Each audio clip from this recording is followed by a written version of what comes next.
Hello guys, welcome to NCERT zone. Lucent के objective general knowledge की जो book है एमसीक्यू बेस्ड, उसको डिस्कस कर रहे हैं हम। इससे पहले हमने लेक्चर 1 हमने डिस्कस किया था, जिसमें हमने बात की थी इंडियन इकोनॉमी के पहले चैप्टर यानी कि नेचर ऑफ इंडियन इकोनॉमी के एमसीक्यूज़ के बारे में। इस वीडियो में हम बात करेंगे सेकंड चैप्टर जो है जिसका नाम है नेशनल इनकम इन इंडिया। इसमें टोटल 45 मल्टीपल चॉइस क्वेश्चंस हैं बुक में, जिसमें से 20 क्वेश्चंस को हम इस वीडियो में डिस्कस करेंगे, बचे हुए 25 को हम नेक्स्ट वीडियो में डिस्कस करेंगे। तो चलिए शुरू करते हैं। सबसे पहला क्वेश्चन है, a firm sells new shares worth ₹1000 direct to individuals. ठीक है, क्वेश्चन समझिए। एक फर्म है यानी कि एक कंपनी है कोई, जो कि अपने न्यू शेयर्स को, जो कि 1000 रुपये का है, इसको डायरेक्टली इंडिविजुअल्स को सेल कर देती है। तो पूछ रहा है दिस ट्रांजैक्शन विल कॉज, इस ट्रांजैक्शन के होने से क्या परिणाम होगा। 4 ऑप्शंस आपके पास है। पहले ऑप्शन में बोल रहा है कि ग्रॉस नेशनल प्रोडक्ट बढ़ जाएगा 1000 रुपये से। सेकंड ऑप्शन है ग्रॉस डोमेस्टिक प्रोडक्ट बढ़ जाएगा 1000 रुपये से। थर्ड है नेशनल इनकम बढ़ जाएगा 1000 रुपये से। और डी जो ऑप्शन है वो है no impact on gross national product, कोई इम्पैक्ट नहीं पड़ेगा ग्रॉस नेशनल प्रोडक्ट पे। तो कौन सा ऑप्शन सही होगा। सबसे पहले समझिए कि ग्रॉस नेशनल प्रोडक्ट क्या होता है। ग्रॉस नेशनल प्रोडक्ट जो होता है किसी भी कंट्री के डोमेस्टिक, ठीक है, जो उसके रेसिडेंट है, चाहे वो कंट्री में रह रहे हैं या आउटसाइड द कंट्री रह रहे हैं, और वहाँ पे जाके वो कुछ प्रोड्यूस करते हैं, कुछ इनकम जनरेट करते हैं, वो ओवरऑल टोटल कहलाता है ग्रॉस नेशनल प्रोडक्ट। ठीक है। और ग्रॉस डोमेस्टिक प्रोडक्ट क्या होता है, ये मतलब प्लेस पे डिपेंड करता है। अगर विद इन दी कंट्री, किसी कंट्री के बाउंड्री के अंदर में उसके रेजिडेंट या आउट जो बाहर के रेजिडेंट है वो कुछ यहाँ पे आके प्रोडक्शन करते हैं, वो कहलाता है ग्रॉस डोमेस्टिक प्रोडक्ट। ठीक है। तो ग्रॉस नेशनल प्रोडक्ट पर्सन से रिलेटेड होता है और ग्रॉस डोमेस्टिक प्रोडक्ट लोकेशन से रिलेटेड होता है। तो विद इन दी कंट्री जो प्रोडक्शन हुआ वो ग्रॉस डोमेस्टिक प्रोडक्ट कहलाया, और आउटसाइड दी कंट्री भी अगर प्रोडक्शन हुआ यहाँ के रेसिडेंट्स के द्वारा, तो वो भी ग्रॉस नेशनल प्रोडक्ट में ऐड होता है। तो सबसे जो इम्पोर्टेंट बात यहाँ पे समझने वाली है वो ये है कि कोई भी जो ग्रॉस नेशनल प्रोडक्ट होगा ना या नेशनल इनकम होगा, वो डबल काउंटेड नहीं होना चाहिए। डबल काउंटेड का मतलब कि एक ही इनकम को हम 2 बार ऐड नहीं कर सकते हैं, 2 बार काउंट नहीं कर सकते हैं। फॉर एग्जांपल, आपके पापा को सैलरी मिली और उस सैलरी से 100 रुपये उन्होंने आपको दे दिए, तो आप ये थोड़ी कहोगे कि अच्छा पापा को मान लीजिए 50,000 रुपये मिले, उसमें से पापा ने 100 रुपये या 1000 रुपये मुझे दे दिए, तो ये भी नेशनल इनकम में काउंट होगा क्योंकि मेरा भी इनकम हुआ। ऐसा नहीं है, वो जो पापा को सैलरी मिली ना 50,000, वही उसी में से 1000 रुपये आपको दिए गए। तो ये अगर आप 1000 रुपये अलग से ऐड करोगे ना, तो वो डबल काउंटेड हो जाएगा। 1000 वो पापा के 50,000 में इंक्लूडेड था ऑलरेडी, और आपको मिला तो आप फिर से उसको ऐड कर रहे हैं, तो ये गलत हो जाएगा। सेम यहाँ पे भी यही हो रहा है कि किसी कंपनी का जो शेयर है वो 1000 रुपये का है और वो किसी इंडिविजुअल को, सेम कंट्री के इंडिविजुअल को बेच रही है। तो ऑलरेडी उसके पास 1000 रुपये का शेयर था और वही वो अपने ही कंट्री के इंसान को बेच रही है। तो यहाँ पे हम नेशनल इनकम की अगर बात कर रहे हैं, तो यहाँ पे वो जो 1000 रुपये बेचा, तो वो ये नहीं कह सकता कि वो 1000 रुपये मुझे मेरे इनकम हुए तो नेशनल इनकम में ऐड कर देता हूँ, क्योंकि अगर बाहर से वो कमाई हुई होती, किसी और कंट्री से उसे वो पैसे मिले होते, तो नेशनल प्रोडक्ट में वो ऐड कर लेता। लेकिन यहाँ पे 1000 रुपये उसके पास ऑलरेडी थे और उसने 1000 का शेयर दिया, उसको 1000 रुपये सेम कंट्री के लोग से मिल गए, तो ये डबल काउंटेड यहाँ पे हो जाएगा। तो जब भी कोई फर्म न्यू शेयर बेचेगी इंडिविजुअल्स को, तो कोई इम्पैक्ट नहीं पड़ेगा ग्रॉस नेशनल प्रोडक्ट पे। ठीक है, तो इसका आंसर क्या हो जाएगा, no impact on gross national product. I hope आपको समझ में आया होगा। सेकेंड क्वेश्चन है, which is not included in the private income arising in a country. इनमें से ये जो 4 ऑप्शन है, इनमें से क्या वो इनकम है जो कि किसी भी कंट्री के प्राइवेट इनकम में ऐड नहीं किया जाता है, इंक्लूड नहीं किया जाता है। तो वो है, देखिए, पहला factor income from net domestic product. क्या ये इंक्लूड किया जाता है? बिल्कुल किया जाता है। फैक्टर इनकम जो हुआ नेट डोमेस्टिक प्रोडक्ट से, ये नेशनल इनकम में ऐड होता है, या प्राइवेट इनकम कह लीजिए। उसके अलावा net factor income from abroad, ये भी ऐड होता है। करेंट ट्रांसफर फ्रॉम गवर्नमेंट, ये भी ऐड होता है। Current payments on foreign loss, तो ये देखिए, ये जितने भी ये 3 ऊपर के हैं ना, ये सब ऐड होता है नेशनल इनकम में, प्राइवेट इनकम में। जबकि ये जो है current payment on foreign loans, ये तो आपने लोन लिया था फॉरेन से, उसको आपको पेमेंट करना पड़ा, तो ये तो उल्टा आपका एक्सपेंडिचर हो गया, तो ये प्राइवेट इनकम में इससे अराइज नहीं होगा, उल्टा आपका एक्सपेंडिचर होगा। तो ये इसका ऑप्शन डी हो जाएगा सही आंसर, ठीक है। Which is not included in the private income arising in a country, तो प्राइवेट इनकम कौन अराइज नहीं करता है, ये D option, current payments on foreign loans. चलिए बात करते हैं अगले क्वेश्चन की। अगला क्वेश्चन है, in India agriculture incomes is calculated by. India में एग्रीकल्चर इनकम कैसे कैलकुलेट किया जाता है? तो इंडिया में जो एग्रीकल्चर इनकम है वो कैलकुलेट किया जाता है आउटपुट मेथड के द्वारा, ठीक है। इसका ऑप्शन ए सही होगा कि एग्रीकल्चरल इनकम में क्या क्या चीज़ें इंक्लूड होती है, जैसे इनकम फ्रॉम फार्मिंग, ठीक है, income from the farming land, वो फार्मिंग लैंड है उससे भी इनकम हुआ, वो भी इंक्लूड किया जाता है एग्रीकल्चरल इनकम में। साथ ही साथ बिल्डिंग हो गया, फार्म हाउस हो गया, टाइप्स ऑफ इक्विपमेंट्स, फार्मिंग से रिलेटेड जितने इक्विपमेंट्स है, साथ ही साथ फार्मिंग ऑपरेशन कितने तरीके का होता है, कॉमर्शियल प्रोडक्ट उस फार्मिंग प्रोडक्ट से क्या क्या बनते हैं, ठीक है, ये सभी से जो भी इनकम होता है ये एग्रीकल्चरल इनकम में इंक्लूड किया जाता है। और साथ ही साथ होता क्या है कि एग्रीकल्चरल जो इनकम होता है ये टैक्सेबल नहीं होता है, ठीक है, क्योंकि इसे पार्ट नहीं माना जाता है पर्सन के टोटल इनकम का। तो एग्रीकल्चरल इनकम टैक्सेबल नहीं होता है और एग्रीकल्चरल इनकम जो होता है वो कैलकुलेट किया जाता है आउटपुट मेथड के द्वारा, ठीक है।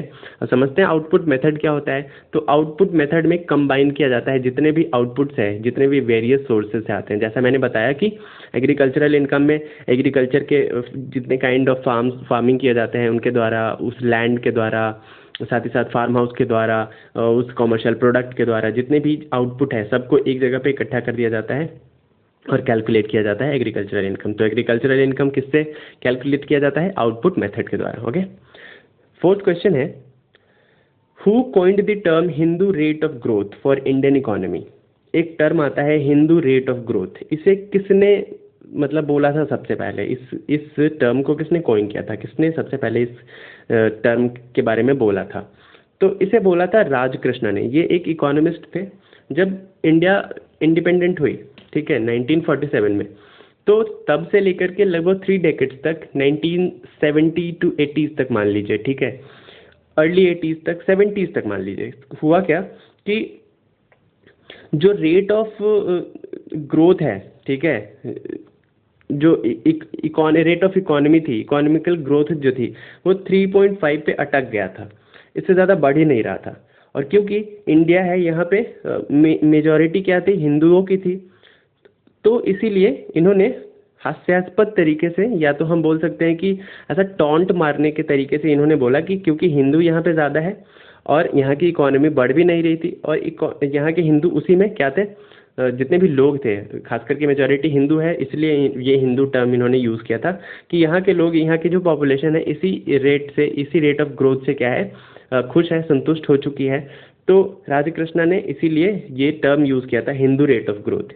उनका हिंदू रेट ऑफ ग्रोथ कहने से मतलब था कि ग्रोथ रेट ऑफ इकोनॉमी, ठीक है, जो कि 3.5 पे अटक गया था, इससे बढ़ ही नहीं रहा था। तो खैर इन्होंने तो मजाक उड़ाने के परिप्रेक्ष्य में ये बात बोली थी, लेकिन तब बहुत लोग इससे क्या है कि सहमति नहीं रखते हैं।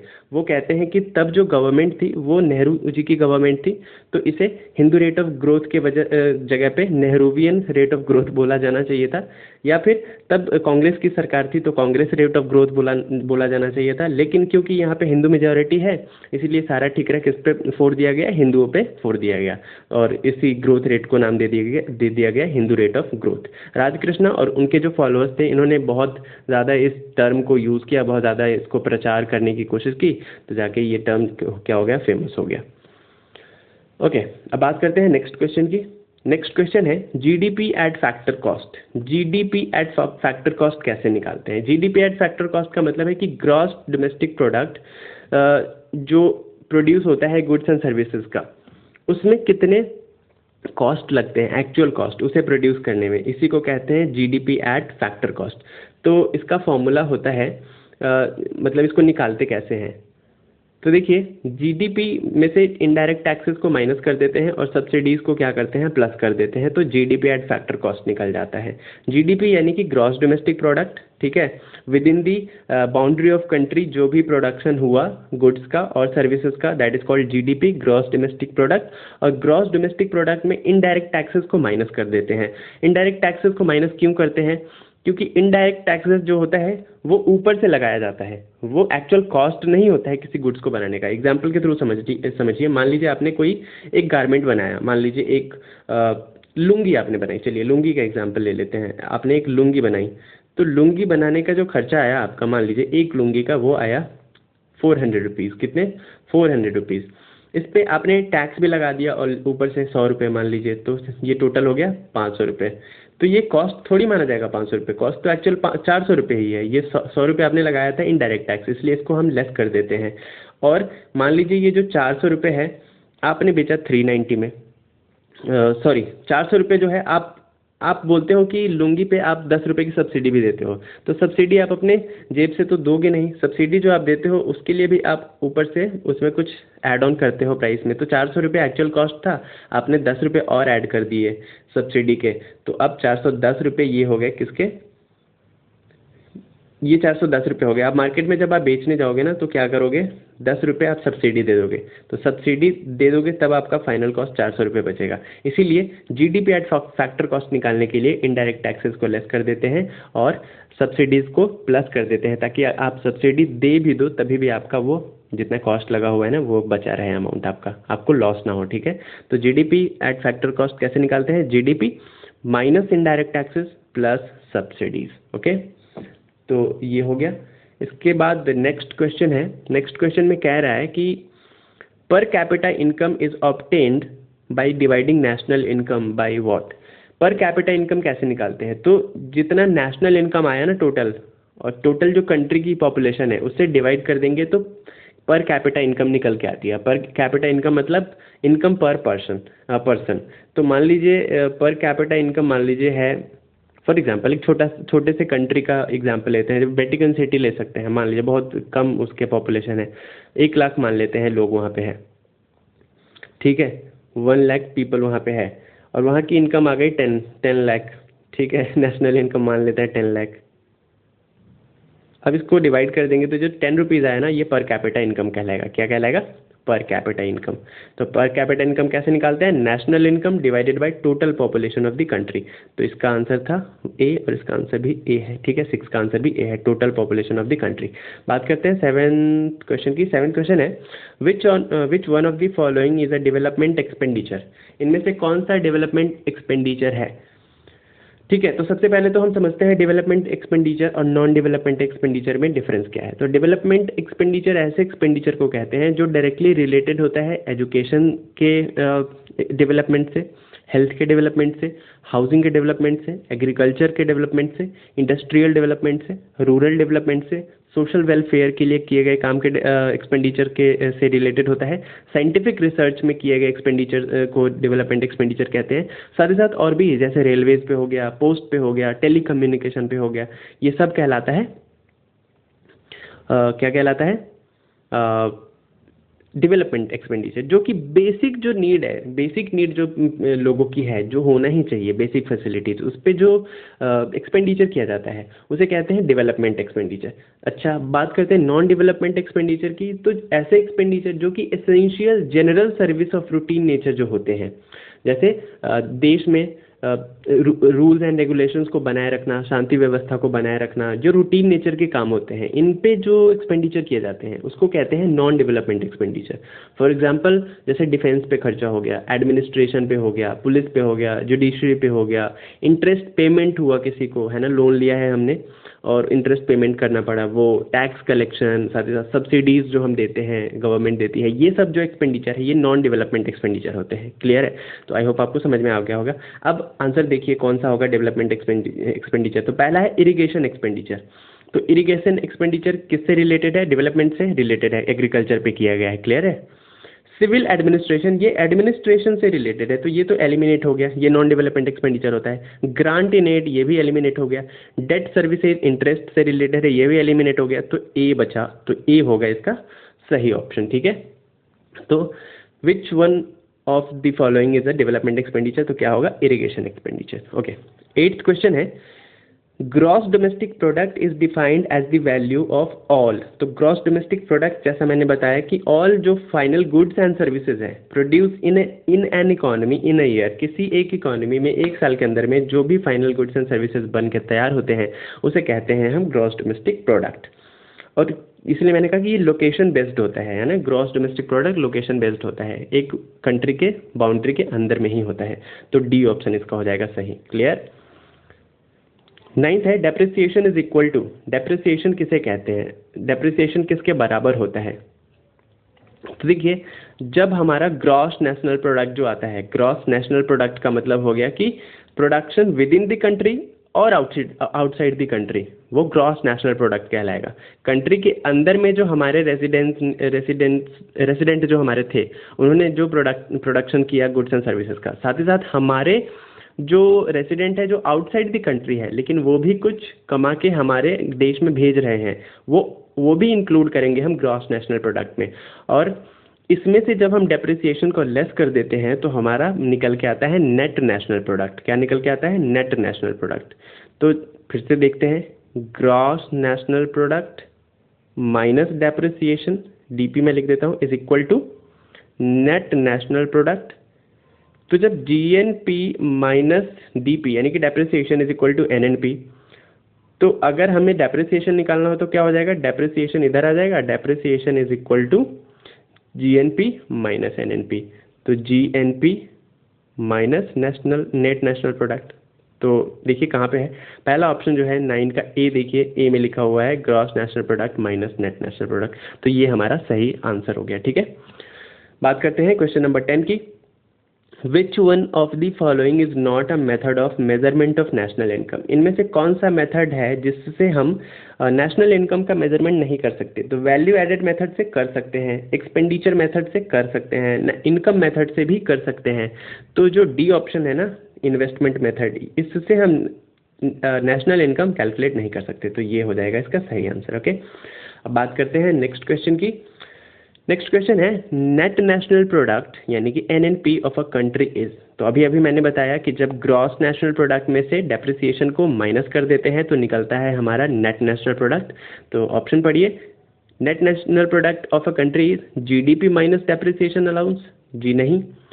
GDP plus net income from abroad, नहीं। GNP minus net income from abroad, नहीं। GNP minus depreciation allowances. ठीक है, तो जब जीएनपी में से डेप्रिसिएशन लेस कर देंगे तो हमारा एनएनपी निकल के आ जाएगा, net national product.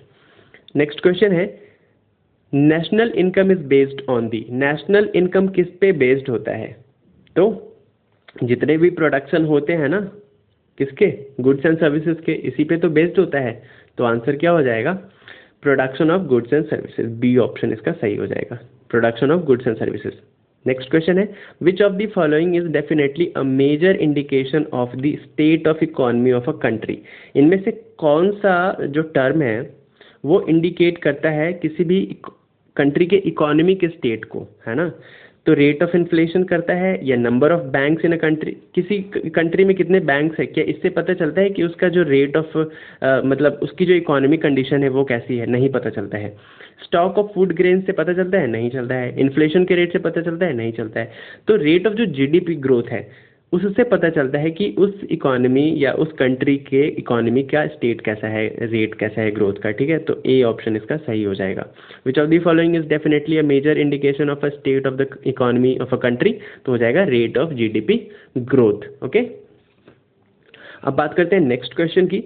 Which of the following can be called as a part of the service sector. Service sector जिसे टर्शियरी सेक्टर भी कहते हैं, मैंने बताया था। तो इसमें से क्या हो जाएगा, textile mills, banking, coal mines, agriculture. तो एग्रीकल्चर तो प्राइमरी सेक्टर में आता है, ठीक है। कोल माइंस भी प्राइमरी सेक्टर में आता है। टेक्सटाइल मिल्स इंडस्ट्री में आता है यानी कि सेकेंडरी सेक्टर में आता है। तो बचा क्या, बैंकिंग। बैंकिंग सेक्टर जो है ये सर्विस सेक्टर में आता है। तो इसका ऑप्शन बी हो जाएगा सही। 15th है many a times we read a term in financial newspapers GDP, what is the full form of the same. हमेशा हम कई बार जो न्यूज़पेपर्स में फाइनेंशियल टर्म पढ़ते हैं, जीडीपी इसका पूरा नाम क्या है, तो हमें पता है ग्रॉस डोमेस्टिक प्रोडक्ट। क्या, तो 15 का ऑप्शन ए हो जाएगा सही। ओके, नेक्स्ट है in terms of economics the total value of the output, चाहे वो गुड्स का हो चाहे सर्विस का हो, produced and income received in a year by, economics के टर्म में अगर हम बात करें तो जो टोटल वैल्यू होती है आउटपुट की produced and income received in a year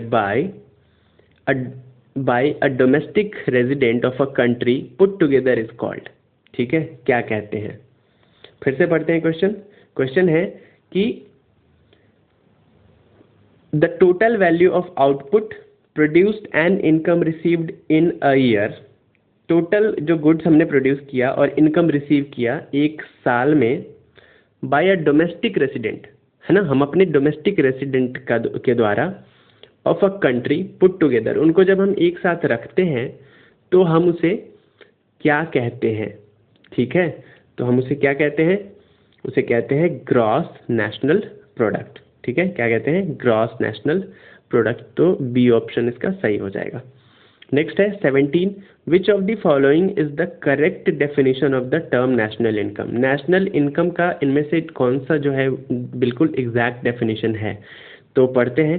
पहला जो ऑप्शन अगर आप पढ़ेंगे तो इसमें लिखा है national income means the total amount of money government earns only through direct tax collection every year. तो क्या ये सही है? जी नहीं, सिर्फ इसमें बात हो रही है टैक्स कलेक्शन की। तो सिर्फ टैक्स कलेक्शन तो होता नहीं है नेशनल इनकम में, गुड्स एंड सर्विसेज हम प्रोड्यूस करते हैं, जो हम इनकम रिसीव करते हैं वो सब आता है इसमें, तो ये एलिमिनेट हो गया। ओके, बी जो हम पढ़े तो बी में है it is the total value of all sorts of stocks held by a country at a particular point of time। कहता है कि जो स्टॉक हमने हमारे पास बचा हुआ है, पड़ा हुआ है, उन सबको इकट्ठा कर दे तो नेशनल इनकम बनता है। तो ये भी गलत है, ये भी एलिमिनेट हो गया।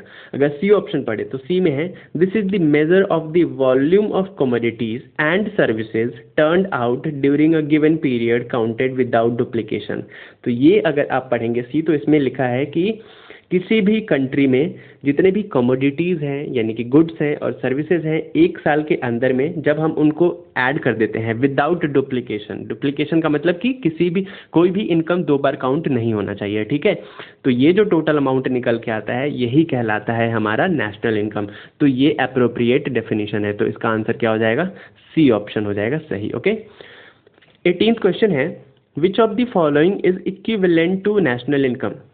इनमें से नेशनल इनकम का इक्विवेलेंट कौन सा टर्म है। ठीक है, तो पढ़िए, इसमें ऑप्शन ए है 18 का ऑप्शन है gross domestic product at market price, तो नहीं, जीडीपी तो नहीं, जीडीपी तो एक विद इन द बाउंड्री है, तो आउटसाइड बाउंड्री भी तो हमारे लोग काम करते हैं, वहाँ से भी तो काम करके यहाँ पे पैसे भेजते हैं, तो वो भी तो हम ऐड करेंगे। क्लियर है, तो ये एलिमिनेट हो गया।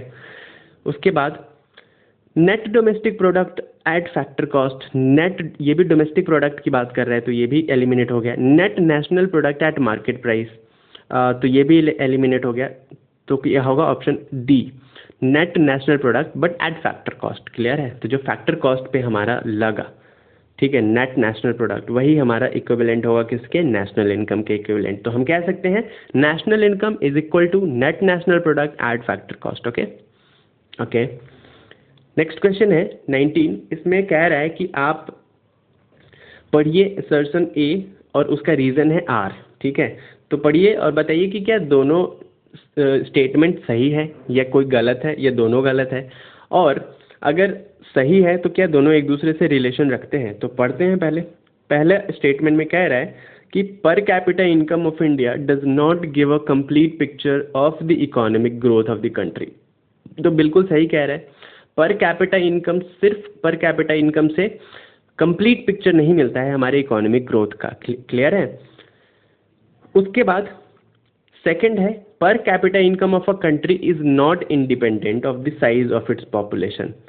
पर कैपिटा इनकम इंडिपेंडेंट नहीं है, ये डिपेंडेंट करता है कि कितना बड़ा साइज है पॉपुलेशन का इंडिया में।